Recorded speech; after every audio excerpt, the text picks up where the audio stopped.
some of our students come from a nursing background, some are pharmacists, physiotherapists, and they'd be quite interested to hear probably what interventions you do on the scene. You mentioned that you take blood along with you, you perform anaesthesia and things. Would you like to describe more about what happens on the... Yeah, absolutely, yeah. I mean, the EMRS, we like to think of ourselves as well, this is what we do. We bring a teaching hospital level resuscitation room to the patient.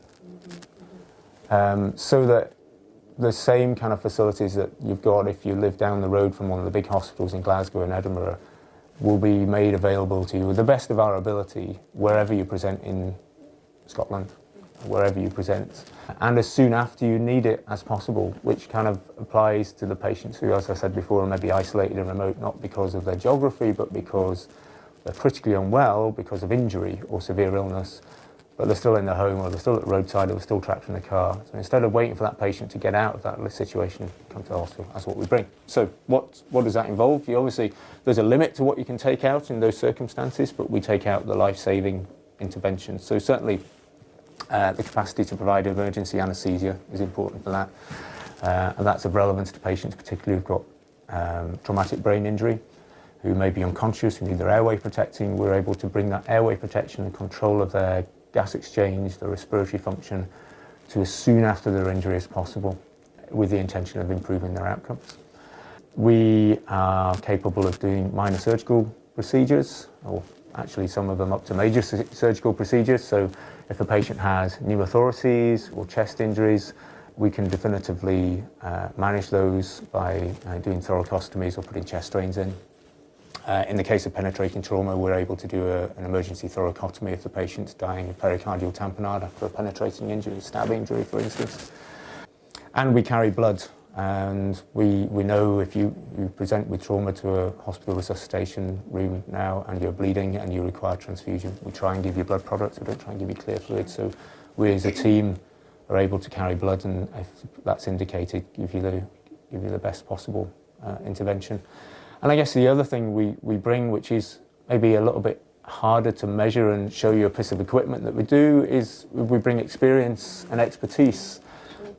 Many road paramedic crews won't see a patient with major trauma very often, once every 6 months, once a year, something like that. Whereas because we get deployed to all of these, we see a lot of it.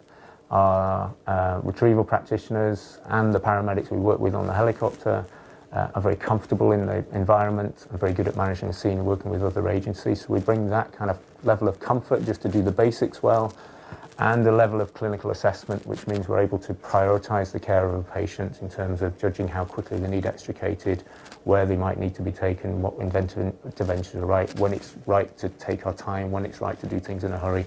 That level of expertise and oversight, as well as supporting the crews at the teams and able to kind of offer a bit of education and support as well. So there's a lot that we bring. I was wondering, I'm not sure at all, if you have portable scanning equipment of any kind that you take with you, or is this something in the future that might... No, we routinely carry portable ultrasound, which augments our capacity to make clinical assessments and to do procedures like for the remote and rural patients rather than the pre-hospital ones, certainly putting in invasive monitoring, central venous access, running inotropes and vasopressors, that sort of thing. You know, doing what you would do if a patient was admitted to an intensive care unit. We can take that if you present to a community hospital on Isla or the isolated general practice on Tyree, you know, and you present there in need of that. We take that and give that before we bundle you up and put you in a helicopter, which is definitely of advantage to critically ill patients. I was interested when you said obviously it's more challenging at night. What adaptations do you make to the service to provide for patients at night, or what do you think is the future for provision in the dark? The hours of darkness. I mean, it's the aviation challenges as much as anything.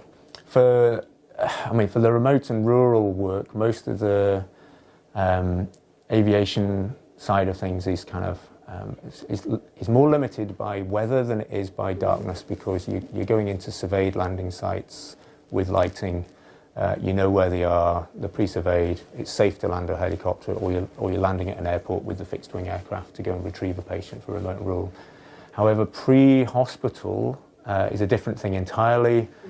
It's kind of, from a civil aviation perspective, it's all categorised under the term called HEMS, which stands for Helicopter Emergency Medical Service, and there are kind of alleviations of flying rules to allow for HEMS. But doing what we call a night HEMS brings particular challenges, because you are flying into a landing site that nobody's ever landed at before. And even during the day, that presents some hazard. So you see the guys wearing the red suits and the helmets and things, and that's not kind of, there's no sort of fashion element of that. Those suits are flame retardant, the helmets are there to protect you, because there's recognised risk in landing in unsurveyed landing sites. And so those things are to kind of mitigate that risk in case there was an incident, and and we're all kind of trained and comfortable kind of operating as a crew, as part of the helicopter crew, to keep your eyes out the window, shout out any hazards to the pilots. We work very closely with the pilots, so it's not just a matter of sitting in the back as a passive passenger in these instances. You're participating in bringing safety to the overall aircraft and the people within it. So you can imagine landing on at night when wires, electrical wires, fences, trees, lampposts, all these things are much more difficult to spot, brings with its own challenges. There are procedures that the helicopter pilots and crew up front go through to make these things safe. They wear night vision goggles. There's a little bit of a slower kind of activation to out the door response at night, in that there's a time taken to look at the maps, look at the scene, and plan an approach to the scene. And also when you arrive at the scene, there's kind of fly over a few times to kind of survey where you're going to land. And whether you're going up with Helimed 5, the yellow helicopter that the ambulance service runs, which is a single pilot operation with an upskilled paramedic in the front doing all of that, or whether you go up with the Coast Guard, which is a twin pilot operation with an observer in the back assisting, all of these safety considerations are the same, and it just makes it a bit more challenging. Of course, then you arrive and it's all dark and you're doing everything by headlights or head torches and fire crew, so that's not too difficult to imagine. It makes things a bit more difficult as well. Sure. I was wondering, when you're training for such events, is there simulation in the dark, or how do you plan for this, or in the future will you be training people this way? Yeah, that's a good question. I mean, wherever possible, we like to train in conditions that simulate what we're doing. So when we do our daily simulations at the base, if we're simulating a pre-hospital scene, then we'll try and be imaginative about that, and take a mannequin and find a cupboard and pile things on top of them. If they've had some sort of industrial accident, we'll take them out to a car park and use vehicles and that sort of thing to bring added realism, so that we're training in the environments we can. But you're right, actually, maybe doing things in the dark would be a good thing to do, but it's not something we do at the moment. Something for the future. Yeah, absolutely. What are the future plans you have, and how do you see the service growing? All right, that's a good question. I think we're in part in a period of consolidation of the service. There's some acceptance now, which took a long time for people like my colleague Stephen Hearns and other people along with them to achieve, which is that doctors and an advanced critical care team needs to be part of an ambulance service that is tasked with conveying patients safely to hospital to get definitive care. That within that there's going to be patients that need advanced critical care, and seeing ourselves as an established part of that overall service, ambulance service and air ambulance service in Scotland, and we've got there, and the Scottish Trauma Network is embedding us as part of the pre-hospital response to that, and that is great. But there are other elements that are maybe coming with that for the future. So we are now as a team becoming embedded as part of the national risk and resilience side of things. So one of the things that we're skilled at is major incident response. So all the doctors in the team get some training in attending a major incident.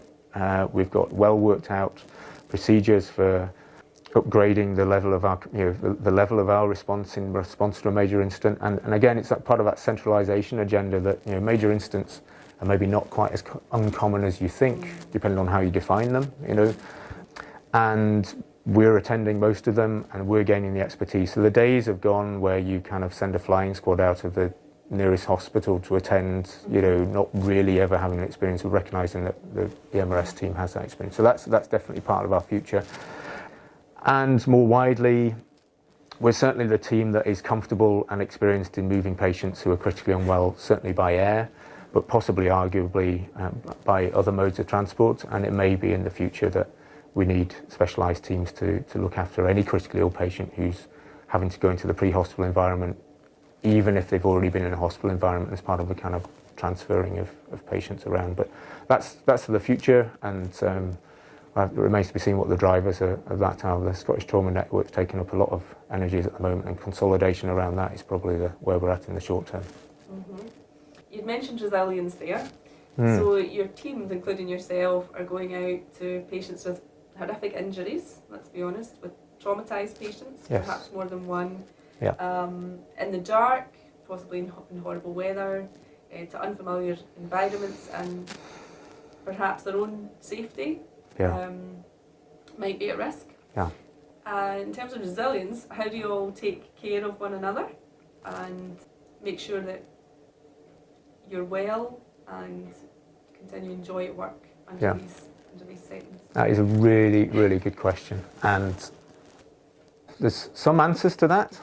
We're a pretty close team, actually, although there's 26, 27 consultants, all the retrieval practitioners. We all know each other. We all know each other quite well. We're supportive of each other. There's a real kind of strong culture of recognition that we do something that can be challenging, stressful, sometimes risky. And there is a kind of strong team culture and ethos around looking after each other. And yeah, people are challenged by that from time to time, and I think along with that kind of team ethos, there's a recognition that none of us are invulnerable to being affected by that. So there's an acceptance of the fact that some of us might from time to time have a bit of a struggle, and that it's not an admission of weakness to accept that that's the case. There really is a culture of that amongst the team.